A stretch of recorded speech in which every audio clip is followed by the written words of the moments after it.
사도신경으로 우리의 신앙을 고백하겠습니다.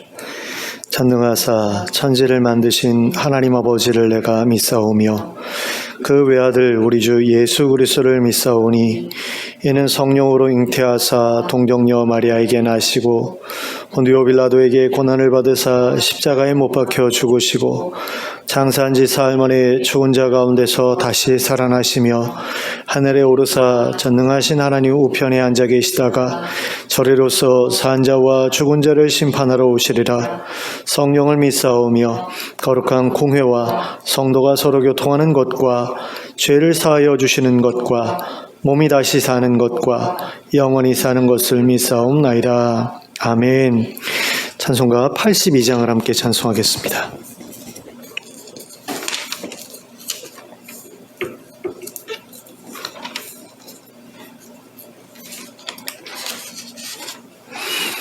찬송가 82장을 함께 찬송합니다.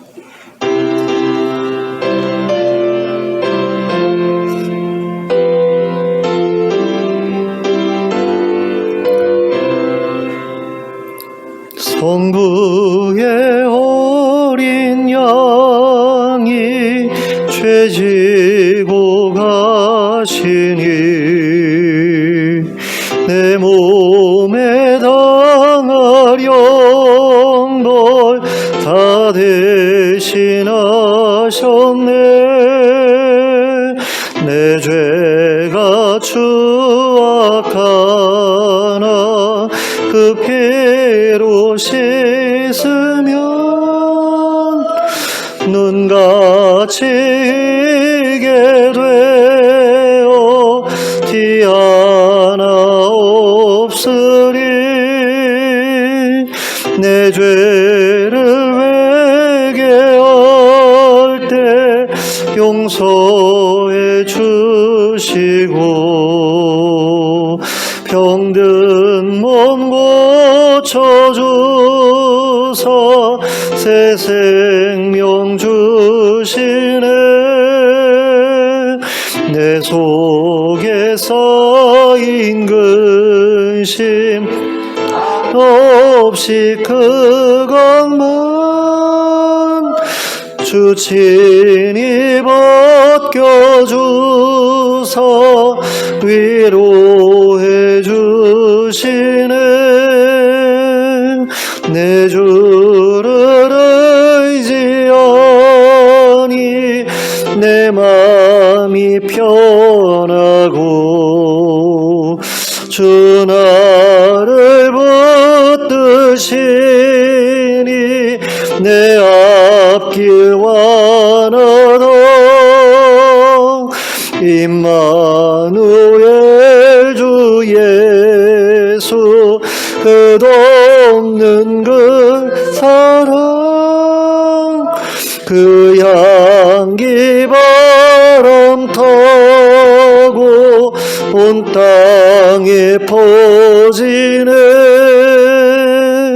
주 예수 본을 받아 온유한 마음과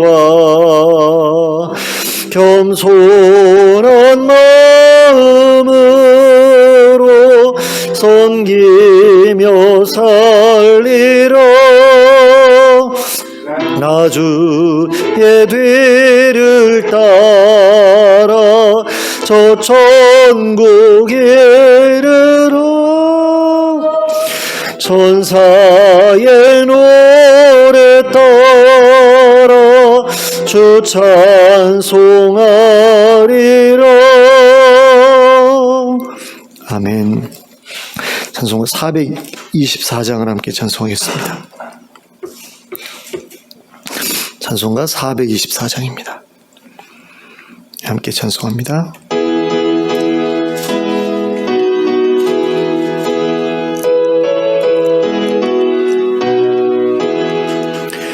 아버지여 나의 마음을 맡아 주관하시고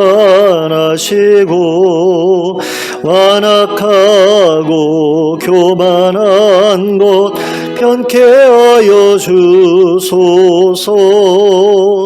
온유하고 겸손하여 화평하게 하시고 망령되고 악한 일을 물리치게 하소서.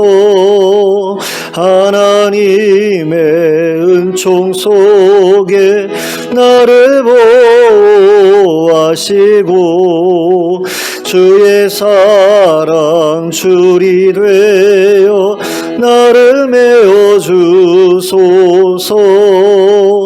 구세주의 흘린 피로 죄를 씻어주시고 성령이여 하늘길로 나를 인도하소서.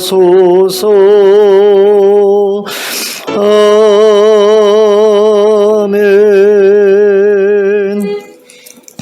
오늘 우리에게 주시는 하나님의 말씀은 누가복음 19장 29절부터 40절까지의 말씀입니다. 누가복음 19장 29절부터 40절까지를 함께 합독하겠습니다. 시작. 감람원이라 불리는 산 쪽에 있는 벳바게와 베다니에 가까이 가셨을 때에 제자 중 둘을 보내시며 이르시되 너희는 맞은편 마을로 가라. 그리로 들어가면 아직 아무도 타보지 않은 나귀 새끼가 매여 있는 것을 보리니 풀어 끌고 오라. 만일 누가 너희에게 어찌하여 푸느냐 묻거든 말하기를 주가 쓰시겠다 하라 하심에 보내심을 받은 자들이 가서 그 말씀하신 대로 만난지라. 나귀 새끼를 풀 때에 그 임자들이 이르되 어찌하여 나귀 새끼를 푸느냐 대답하되 주께서 쓰시겠다 하고 그것을 예수께로 끌고 와서 자기들의 겉옷을 나귀 새끼 위에 걸쳐놓고 예수를 태우니 가실 때에 그들이 자기의 겉옷을 길에 펴더라. 이미 감람산 내리막길에 가까이 오심에 제자의 온 무리가 자기들이 본 바 모든 능한 일로 인하여 기뻐하며 큰 소리로 하나님을 찬양하여 이르되 찬송하리로다. 주의 이름으로 오시는 왕이여 하늘에는 평화요 가장 높은 곳에는 영광이로다 하니 무리 중 어떤 바리새인들이 말하되 선생이여 당신의 제자들을 책망하소서 하거늘 대답하여 이르시되 내가 너희에게 말하노니 만일 이 사람들이 침묵하면 돌들이 소리 지르리라 하시니라. 아멘. 예수님께서 십자가에 못 박혀 죽으실 때가 가까이 오자 하나님께서는 예수님을 예루살렘으로 보내셨습니다. 그리고 그곳에서 자신이 하나님께서 보내신 새로운 왕이라는 사실을 백성들 앞에 드러나게 알리라고 하셨습니다. 그래서 예수님께서는 이전까지와는 다르게 자신을 따르던 많은 사람들을 이끌고 유대인의 왕으로서 예루살렘에 입성하셨습니다. 그런데 그때에 예수님은 새끼 나귀를 타고 예루살렘으로 들어가셨습니다. 그러면 그 이유는 무엇이었을까요? 바로 그것이 하나님께서 선지자 스가랴를 통해서 미리 말씀하신 일이었기 때문입니다. 스가랴서 9장 9절을 보시면 이렇게 예언되어 있습니다. 시온에 따라 크게 기뻐할지어다. 예루살렘에 따라 즐거이 부를지어다. 보라, 내 왕이 내게 임하시나니 그는 공의로우시며 구원을 베푸시며 겸손하여서 나귀를 타시나니 나귀의 작은 것 곧 나귀 새끼니라. 자, 하나님께서 보내신 왕이 이제 예루살렘에 들어가실 텐데 그분은 공의로우시고 또 구원을 베푸시는 왕이실 뿐 아니라 또한 겸손하셔서 나귀 새끼를 타실 것이다 라는 거죠. 그러므로 예언의 성취로서 보내심을 받은 예수님께서는 나귀 새끼를 타고 예루살렘에 들어가셔야 했던 거죠. 하나님께서 그렇게 명하셨기 때문에. 그런데 예수님께서 이렇게 나귀 새끼를 타고 예루살렘에 들어가셨던 이유는 그저 이 예언이 성취되었음을 보여주시기 위해서만이 아니었습니다. 예수님께서 나귀 새끼를 타고 예루살렘에 들어가신 이유는 스가랴의 예언에 기록되어 있었던 것처럼 예수님이 실제로 공의로우시며 구원을 베푸실 뿐 아니라 참으로 겸손하신 분이셨기 때문입니다. 겸손하셨기 때문에 나귀를 타신 것이지 예언에 그렇게 기록되어 있으니까 나귀를 타고 겸손한 척 해라 이래가지고 그렇게 나귀 새끼를 타신 게 아니었다라는 겁니다.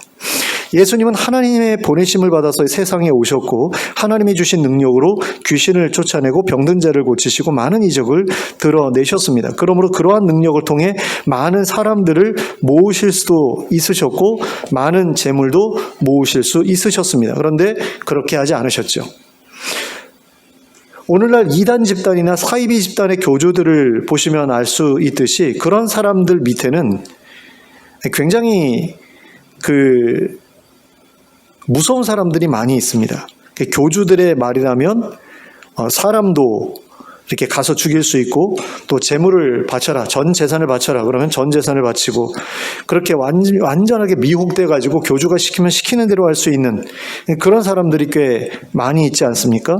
근데 그런 사람들이 자기 밑에 있다라고 했을 때 그 사람들의 그 위세라는 게 얼마나 대단한지 모릅니다. 그래서 방송국에서 이렇게 그들의 어떤 비리 같은 것을 찍어가지고 방송하려고 하면 사람들을 보내가지고 PD를 해치려고 하기도 하고 또는 방송국에 쳐들어가가지고 방송국을 점거하고 농성을 벌이기도 하고 뭐 그런 일들이 일어나지 않습니까? 실제로 예전에 한번 MBC 방송국이 점거가 됐던 적이 있죠.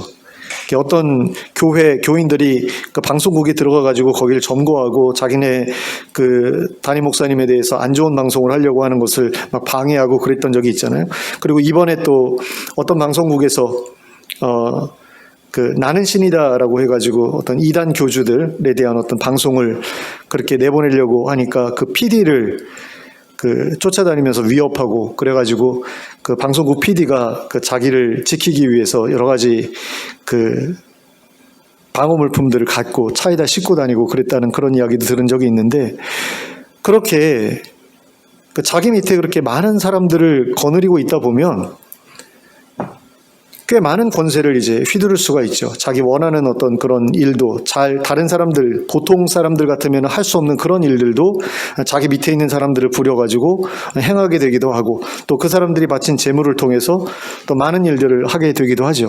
그러니까 예수님께서도 만약에 마음만 먹으셨다라고 한다면 그런 교주들 못지않게 사람들을 자기 밑에 이렇게 모으셨을 수 있었다라는 겁니다. 그리고 그들을 통해서 많은 재산도 모으실 수 있었다라는 거죠. 그리고 그들을 이끌고 무장봉기를 일으켜서 로마군과 싸울 수도 있었을 것이고 또 예루살렘에 있었던 그런 지배 계층들을 이제 완전히 몰아내고 또 제거하고 새로운 어떤 그런 나라를 일으키실 수도 있었을 거라는 겁니다. 그러니까 그런 상황이었다라고 한다면 예루살렘에 들어가실 때에도 이렇게 나귀 새끼를 타고 들어가시는 게 아니라 뒤에 어마어마한 군대를 이끌고 또는 어마어마한 군대를 앞세워서 화려한 가마나 말을 타고 그렇게 들어가실 수도 있으셨다라는 거죠.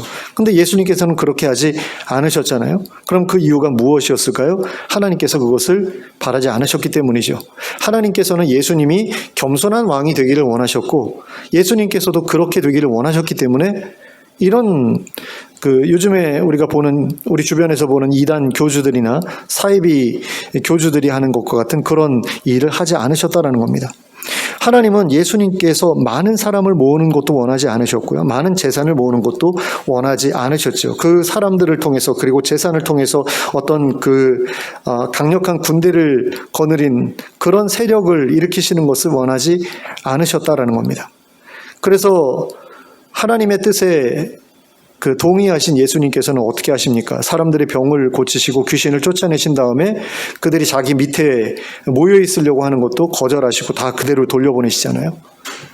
예수님 따라다니면서 예수님이 시키는 일이면 뭐든지 하겠습니다라는 그런 사람들이 막 계속해서 늘어날 수도 있는 그런 상황이었는데 그러지 않고 다 집으로 돌려보내셔요. 그리고 하나님께서 너희에게 행하신 그 일을 사람들에게 알려주어라 이렇게 말씀을 하시고 또 하나님의 뜻대로 살라고 그렇게 명령해서 돌려보내시죠.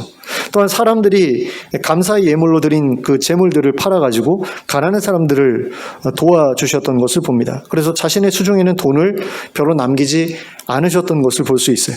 그래서 예루살렘에 들어가실 때에 예언의 성취를 위해 필요로 했던 나귀 새끼마저도 자신의 돈으로 구입해서 타고 들어가신 게 아니잖아요. 누군가로부터 돈도 내지 않고 그냥 빌려서 타셨죠. 그러니까 이게 얼마나 초라한 모습인지 한번 생각해 보셨으면 좋겠어요. 오늘날로 바꾸어서 이야기하면 새로 대통령에 취임하게 된 사람이 다른 사람에게서 또는 렌트카 회사에서 소형 자동차를 빌려 타고서 대통령 취임식에 참석하는 것과 같은 모양새로 예루살렘에 들어가셨다라는 그런 이야기입니다. 렌트카 회사에서 빌리면 돈을 줘야 되니까 그것도 아니겠죠. 그냥 아는 사람한테서 야, 오늘 하루 차 좀 쓰자. 그래가지고 그 소형차 하나 빌려가지고 그거 타고서 취임식장으로 향하는 것과 비슷한 모습이 아닐 수 없다라는 겁니다. 그러니까 얼마나 그게 초라한 모습이에요. 근데 예수님께서 바로 그렇게 하셨다라는 거죠. 근데 그런 그 초라한 행색에 대해서 예수님께서 전혀 부끄러워하지 않으셨던 것을 봅니다. 예수님께서 예루살렘에 입성하실 때 화려하게 입성할 능력이 없으셨던 게 아니잖아요. 자신에게 주어진 그 초자연적인 능력을 통해서 병도 고치고 귀신도 내쫓고 그런 가운데 많은 사람들을 자기 밑에 거느리고 그들로부터 감사의 예물을 받고 그래가지고 엄청난 어떤 그 세력을 일구었다라고 한다면 예루살렘에 들어갈 때 정말로 대단한 모습으로 들어갈 수 있었겠죠. 그런데 그런 걸 원하지 않으셨다라는 겁니다. 능력이 없어서가 아니라 그런 것 자체가 옳지 않다라고 생각하셨던 거죠. 그래서 예수님께서는 예루살렘에 들어가실 때 그저 하나님의 명령에 순종해서 나귀 새끼를 타고 들어가는 것만으로도 충분하다라고 그렇게 생각하셨고 그래서 그렇게 순종하셨다라는 겁니다. 그런데 이렇게 나귀 새끼가 마련되었을 때 제자들이 무슨 일을 합니까? 자기의 겉옷을 나귀 새끼 위에 걸쳐놓고 예수님을 태우죠. 그리고 어떤 사람들은 자기들의 겉옷을 길에 펴드립니다. 제자들 나름대로는 예수님을 조금 이렇게 높여드리기 위한, 그러니까 너무 초라하다 보니까 예수님을 어떻게든 좀 높은 분처럼 보이게 하기 위해서 이런 일을 한 것인데, 이 일은 과거에 유다 마카비가 수리아와 싸워 이기고 예루살렘을 탈환해서 그곳에 입성할 때 사람들이 행했던 일이라고 알려져 있어요. 그러니까 그 수리아라는 나라로부터 그 유다가 이렇게 복속되어 가지고 그 식민지처럼 이렇게 그 많은 그 세금을 바치고 굉장히 비참한 어떤 그런 삶을 살고 있었을 때 그 한 제사장 집안에서 봉기를 일으키거든요. 사람들을 이끌고. 그래가지고 수리아 세력을 몰아내요. 그런 다음에 이제 예루살렘에 들어가게 될 때 이런 일을 하면서 그 승전을 축하하고 하는 그런 일을 했다고 하는데, 예수님의 모습을 마치 그때 그 장수 유다 마카비와 같은 어떤 그런 모습으로 꾸며서 예수님의 그 초라함을 어떻게든 좀 화려함으로 바꾸어 보려는 어떤 그런 제자들의 시도였다라고 그렇게 생각해 볼 수 있는데요. 사실 그렇게 한다고 치더라도 이 모습은, 이 예수님의 모습은 하나님께서 친히 보내신 왕을 맞이하는 모습으로 보기에는 무척이나 초라한 모습이 아닐 수가 없었죠. 그런데 예수님께서 감람산 내리막길에 가까이 오시자 제자들의 온 무리가 크게 기뻐하면서 큰 소리로 하나님을 찬양하며 이렇게 소리쳤습니다. 찬송하리로다 주의 이름으로 오시는 왕이여, 하늘에는 평화여, 가장 높은 곳에는 영광이로다. 자, 사람들이 입을 모아서 주의 이름으로 오시는 왕이여 라고 그러면서 예수님을 높여드렸다라는 거죠. 그랬더니 어떤 바리새인들이 예수님을 향해 이렇게 말합니다. 선생이여, 당신의 제자들을 책망하소서. 자, 왜 이렇게 말했을까요? 그들이 그 환호하는 그 내용이 적절하지 못하다라고 생각했던 거죠. 예수님이 하나님의 이름으로 오시는 왕이 아니라고 생각했던 겁니다. 그리스도가 아니라고 생각했던 거죠.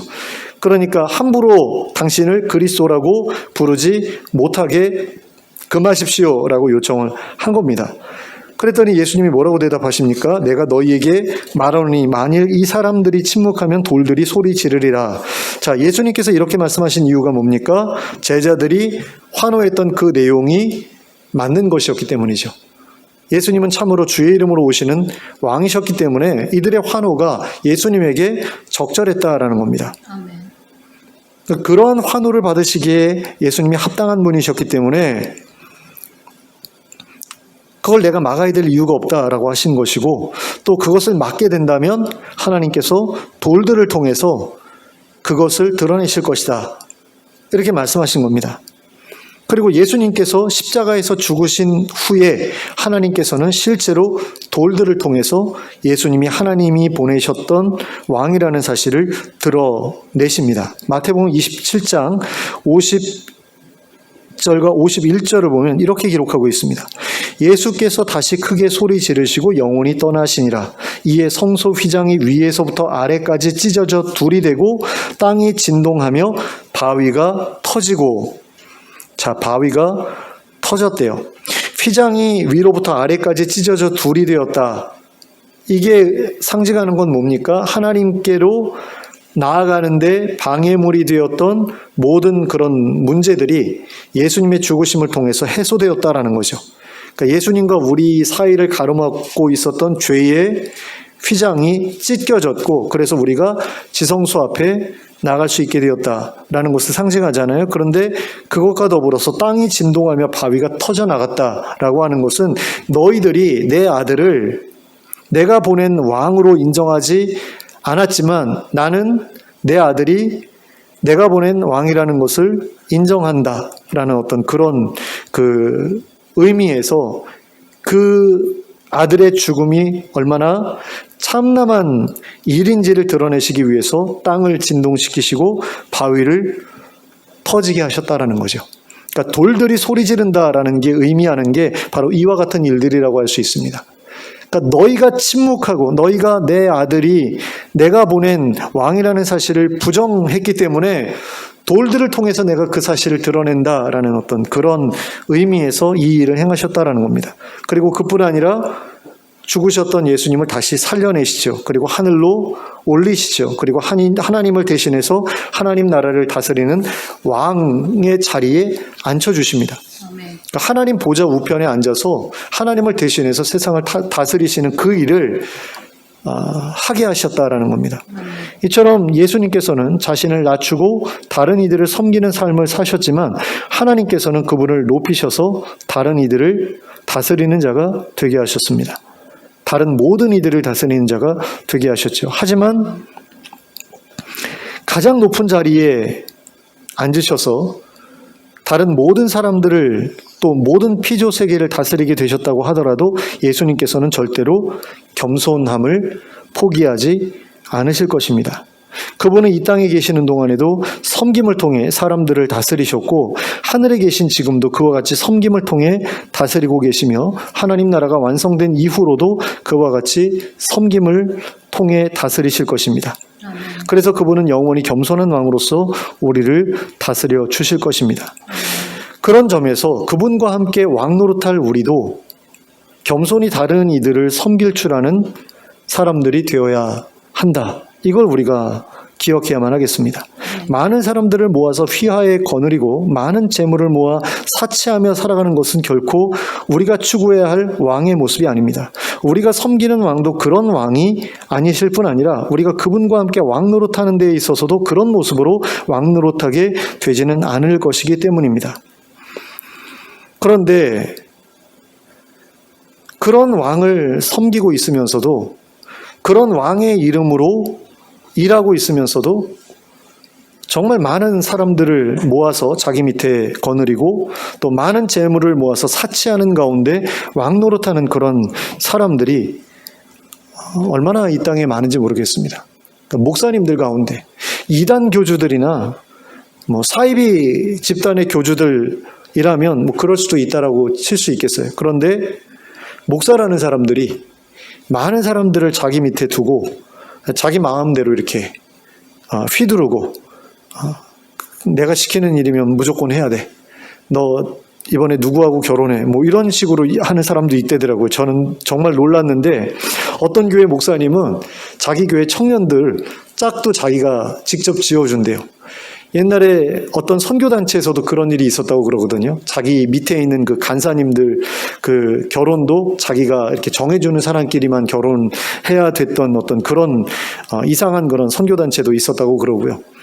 또 어떤 교회에서는 청년들 목사님이 직접 담임 목사님 직접 너하고 결혼해 이런 식으로 짝지어주는 경우도 있다고 그러고 어떤 교회 목사는 그 제자 훈련 시키면서 그 인분을 먹이기도 해가지고 이번에 그 판결이 나온 걸로 알고 있는데 그런 목사들도 있다라는 거죠. 그리고 그런 그 자기를 따르는 성도들로부터 많은 재산을 모아가지고 엄청난 부를 누리는 그래서 엄청 비싼 차를 타고 다니고 엄청 좋은 아파트에서 살고 자식들은 다 유학 보내고 이런 목사들도 한둘이 아니라는 겁니다. 그러니까 그게 나귀를 타고 예루살렘에 입성하신 그 예수님을 따르는 그런 하나님의 종으로서의 마땅한 모습이냐라고 했을 때 절대로 그게 아니라는 사실을 우리가 알아야 하는데, 여전히 그런 사람들 밑에 모여가지고 자기네 목사님이 가장 훌륭하신 목사님인 것처럼 그렇게 떠받들고, 그 목사님이 하는 말씀은 무조건 맞다라고 그렇게 하고, 그래가지고 뭔가 이렇게 어떤 중요한 그 회의를 교인들끼리 이렇게 모여가지고 회의를 할 때도 거의 뭐 만장일치에 가까운 어떤 그런 결과가 나오고, 북한도 아닌데 그런 교회들이 있다라는 거죠. 그게 진짜 교회인가? 그 사람들이 진짜 하나님의 종인가? 하는 사람들인가? 이거에 대해서 좀 우리가 생각해 볼 필요가 있습니다. 사실 제가 어렸을 때는 그런 목사님들이 굉장히 훌륭하게 생각됐어요. 야, 얼마나 훌륭하면 저렇게 많은 사람들이 저 목사님들 밑에 모일까? 그리고 얼마나 사람들에게 이렇게 은혜를 끼치면 그 사람들이 저렇게 목사님 말을 잘 따를까? 나도 저런 목사가 되고 싶다라는 그런 생각을 했던 적이 있었습니다. 그러니까 큰 교회 담임 목사가 돼서 많은 성도들에게 정말 그 선한 영향력, 표현은 그렇게 하지만 어쨌든 선한 영향력을 끼치면서 또 경제적으로도 별로 어려움 없이 어떤 그 넉넉한 그런 여유 있는 삶을, 그렇다고 뭐 사치하고 이런 것을 원하지는 않았어요. 왜냐하면 제가 어렸을 때 다녔던 그 교회 목사님이 큰 교회 목사님이기는 하셨어도 굉장히 겸손하신 분이셨거든요. 그래서 목사는 프라이드가 있어야 된다 그러면서 그 당시로서 이제 소형차잖아요. 프라이드를 타고 다니셨는데, 그런 목사님 밑에 있었기 때문에 뭐 사치하고 막 이런 걸 원하지는 않았습니다. 하지만 그럼에도 불구하고 목사가 이렇게 말하면 성도들이 다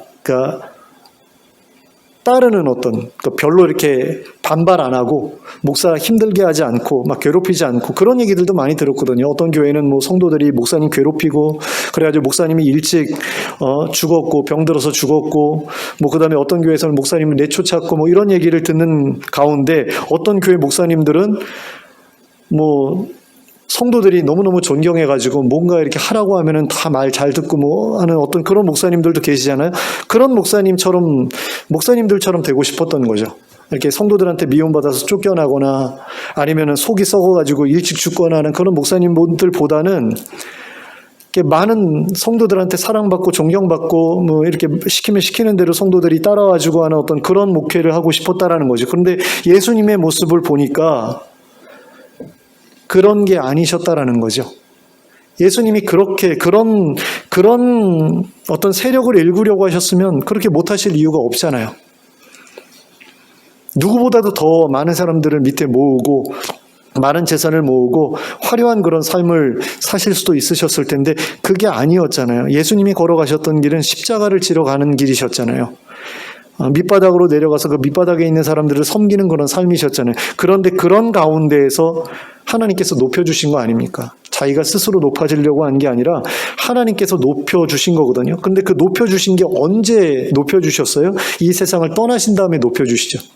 하나님께서 왕위에 오르신 게 언제입니까? 예루살렘에 들어가신 다음에 왕위에 오르신 게 아니잖아요. 승천하신 다음에 왕위에 오르시거든요. 다니엘서 7장을 보면 예수님께서 승천하신 이후에 하나님 앞에 나와서 왕위를 받는 것으로 그렇게 예언되어 있는 게 나와 있어요. 그걸 거기서 볼 수 있는 것처럼 예수님께서 왕위에 오르신 것은, 정말로 높아지신 것은 부활하시고 승천하신 그 다음이거든요. 그러니까 하나님 품에 안긴 이후에나 하나님께서 높여주시는 것이지 이 땅에서 높여주시는 게 하나님의 뜻이 아니라는 거예요. 이 땅에서는 십자가를 지고 살다가 십자가에 달려 죽는 거죠. 그게 하나님의 백성들에게 하나님께서 원하시는 삶이거든요. 밑바닥까지 내려가서 밑바닥에 있는 사람들을 섬기면서 도우면서 사는 가운데 그렇게 살았던 그 겸손한 삶에 대해서 하나님께서 이 세상을 떠나고 나서 보상해 주시는 것, 그게 예수님께서 걸어가셨던 길이고 우리더러 따라 걸으라고 하시는 그런 길이거든요. 근데 우리는 이 땅에서 높임 받기를 원하죠. 이 땅에서 내가 여러 가지 하나님을 위해서 이런저런 일을 한 다음에 이 땅에서 그것을 다 누리고 싶어해요. 그런데 예수님께서 뭐라고 말씀하셨냐면 너희 받을 상을 이미 다 받았다라고 말씀하셨거든요. 그런 사람들을 향해서는. 이 땅에서 받으면 얼마 못 받아요. 하나님 나라에 가서 받아야 제대로 된 걸 받을 수 있지 않습니까? 그렇기 때문에 예수님께서도 그 보상을 그 죽음 이후로 미루셨잖아요. 그게 그분이 걸어가신 길이잖아요. 그리고 우리에게도 그와 같은 삶을 원하시거든요. 너희 십자가를 지고 나를 따라 걸으라고 말씀하시거든요. 그러면 그 다음에 그렇게 걸은 다음에 영광은 어디에서 받으라고 하시냐면 하늘에서 받으라고 하시거든요. 그래서 이 땅에 재물 쌓아두지 말고 하늘에 쌓아두라고 하시잖아요. 그 모든 것들을 하늘에 가서 돌려받으라고 하시잖아요. 그런데 우리는 이 땅에서 그것을 누리고 싶어 하죠. 그러니까 예수님조차도 겸손하게 이 땅에 계시는 동안에 아주 겸손하게 살아가셨음에도 불구하고 오늘날의 그리스도인들 중에는 이 땅에서부터 높아지고 싶어하고 이 땅에서부터 많은 사람들을 밑에 거느리고 싶어하고 이 땅에서부터 많은 재산을 모아서 사치하며 살아가고 싶어하는 그런 사람들이 너무나 많다라는 거죠. 근데 그건 예수님께서 보여주신 모습도 아니고 우리가 따라가야 될 모습도 아니라는 것을 우리가 좀 기억했으면 좋겠습니다. 그래서 권력에 대한 욕심이나 재물에 대한 욕심을 우리가 좀 내려놓을 수 있었으면 좋겠습니다. 그리고 예수님처럼 겸손히 다른 사람들을 섬기는 삶을 살아갈 수 있었으면 좋겠습니다. 그리고 그 결과 하나님께서 친히 높여주시고 영광스럽게 하시는 그 복된 상급을 받아 누리는 저와 여러분 될 수 있기를 예수 그리스도의 이름으로 축원합니다. 기도하겠습니다. 사랑의 하나님 아버지, 많은 사람들이 이 땅에서 하나님을 섬기고 예수님을 섬기는 가운데 정말 잘 먹고 잘 사는 그런 복을 누리기를 원하는 그것이 많은 기독교인들의 모습인 것을 봅니다. 하나님, 그런데 과연 예수님께서 우리에게 따라 걸으라고 하셨던 길이 그런 삶을 위한 길이었는가를 우리가 생각해 볼 수 있기를 원합니다. 예수님께서는 하나님께서 하나님의 이름으로 보내신 왕이셨음에도 불구하고 겸손하셔서 나귀를 타고 왕 위에 오르는 그 길을 걸어가셨는데 하나님, 오늘날에 우리는 정말 화려한 그런 차를 타고 다니면서 또 화려한 집에서 정말 많은 것들을 누리면서 살아가고 싶어하는 그런 마음을 포기하지 못한 채 살아갈 때가 참으로 많습니다. 과연 그런 삶이 예수님께서 우리에게 기대하시는 삶인지를 한번 생각해 보게 하시고 우리가 따라 걸어가야 될 예수님의 삶의 모습이 어떠하셨는지를 우리가 온전히 기억하고 그 모습을 우리의 마음속에 새길 수 있기를 원합니다.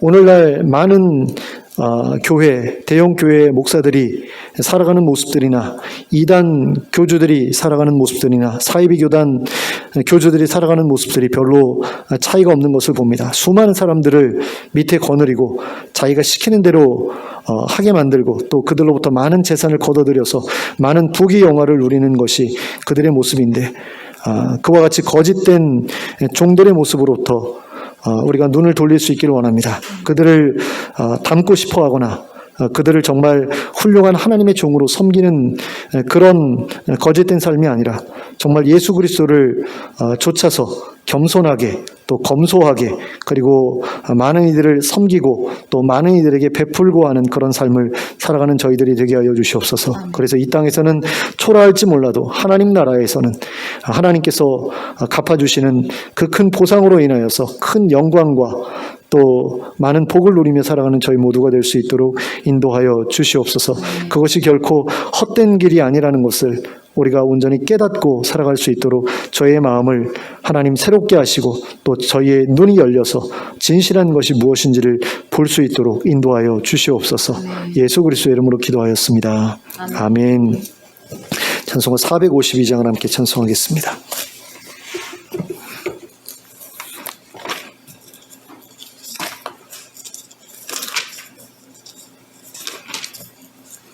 (452장) 함께 찬송합니다.